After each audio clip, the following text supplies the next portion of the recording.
जो इस तरह राष्ट्रीय गीत को गाली दे, उन लोगों के लिए कानून लाया जा रहा है।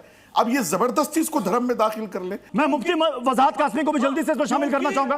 मुफ्ती वजाहत कासमी साहब, देखिए ये बहस बहुत पुरानी है, लेकिन जो दो बातें मौलाना साजिद रशीदी ने अपने बयान में कोट की है, जिसमें वो कहते हैं कि ये सरकारें धर्म और आस्था से जुड़े मामलों पर ऐसे बिल लाती है। दूसरा, वंदे मातरम, ये सोची समझी साजिश है मुसलमानों को परेशान करने की।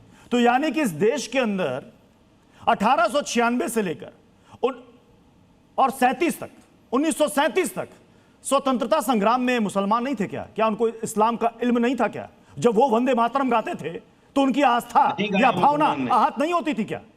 मैं वजाहत कासमी जी मुसलमान ने नहीं गाया भाई, वजाहत कासमी नहीं गाया। वजाहत कासमी जी, मुसलमान ने उस वक्त भी नहीं गाया। अरे तुम जैसे कठमुल्लों ने नहीं गाया। वजाहत कासमी जी, झूठा आदमी। अरे तुम तो पागल हो, पागल से कोई बात। वजाहत कासमी जी, एक एक करके बोले, पागल से एक एक करके बोले। वजाहत कासमी को, वजाहत कासमी को और साजिद रशीदी के साथ रखिए।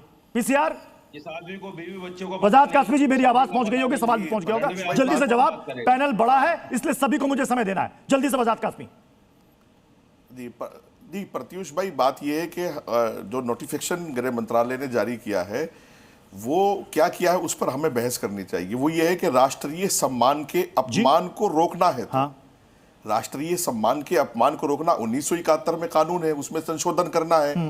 राष्ट्रीय संविधान, राष्ट्रीय ध्वज को लेकर, राष्ट्रीय गान को लेकर, अब उसमें राष्ट्रीय गीत को शामिल किया जा रहा है। मेरा ख्याल इस्लाम को या किसी मुसलमान को इस पर आपत्ति नहीं होनी चाहिए। गाना है, किसको गाना है किसको नहीं गाना, अभी इस पर तो बहस ही नहीं हो रही है। अभी इस पर बहस हो रही है जैसा कि अभी आपके टीवी चैनल पर दुनिया देख रही है कि एक सो कॉल्ड इस्लामिक स्कॉलर जो अभी राष्ट्रीय गीत को क्या कह करके गए हैं, इस तरह के राष्ट्रीय द्रोही और इस तरह के आतंकवादी और इस तरह के घटिया सोच के जो लोग हैं उनके लिए कानून में संशोधन होना जरूरी नहीं है। तो ये तो आपकी जनता बता देगी। राष्ट्रीय सम्मान के अपमान को रोकना है तो उसमें संशोधन हो रहा है, और राष्ट्रीय गीत को, उन तीन चीजें हैं, अब चार हो रही हैं। अब ये देखिएगा, गाने ना गाने, ये ऐसा पहला देश दुनिया में है कि जिसमें आप एक टीवी चैनल पर बुला करके बहस कर सकते हैं कि राष्ट्रीय गीत को कौन गाएगा, राष्ट्रीय गान का कौन सम्मान करेगा। मुझे पूरी दुनिया में एक मिसाल बताइएगा कि इस तरह के राष्ट्रीय द्रोही लोगों को किसी चैनल पर बिठा करके इस तरह की बहस की जाती हो कि जो राष्ट्रीय गीत को गाली दे दें और उसको सब पैनलिस्ट सुन लें आराम से और फिर पैनल में हिस्सेदार भी हो। ऐसा नहीं हो सकता। ये आपकी यहाँ मिसाल सेट हुई है कि इस तरह के मौलाना जो इस तरह राष्ट्रीय गीत को गाली दे, उन लोगों के लिए कानून लाया जा रहा है। अब ये जबरदस्ती इसको धर्म में दाखिल कर ले। मुझे ये बताइएगा कि राष्ट्रीय गान भी 50 साल इन लोगों ने नहीं गाया, 50 साल तक राष्ट्रीय गान पर ये बहस करते रहे, तो ये राष्ट्रीय गीत को कहां जल्दी से एक्सेप्ट कर लेंगे। आज भी हजारों मदरसे हैं जो राष्ट्रीय गान को नहीं गाते हैं, हजारों मौलाना है जो राष्ट्रीय गान उनको नहीं गाया जाता, ना आता उनको। तो इसलिए राष्ट्रीय गीत पर इस्लाम को वो कर करके राष्ट्र को सम्मान, राष्ट्र को बदनाम ना किया जाए। राष्ट्रीय गीत से किसी मुसलमान को कोई तकलीफ नहीं है, राष्ट्रीय गीत से किसी मुसलमान को कोई तकलीफ नहीं। हम सम्मान करते हैं, हम स्वागत करते हैं कि राष्ट्रीय गीत का अपमान नहीं होना चाहिए, इसको कानून होना चाहिए।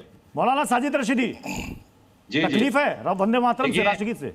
देखिए, अभी मैंने सुना एक सनातनी मुसलमान को, वो अपने हिसाब से सही बातें कर रहे हैं, लेकिन मुझे पूरे हिंदुस्तान में एक मदरसा ऐसा नहीं मिलता जिसमें राष्ट्रगान नहीं गाया जाता हो।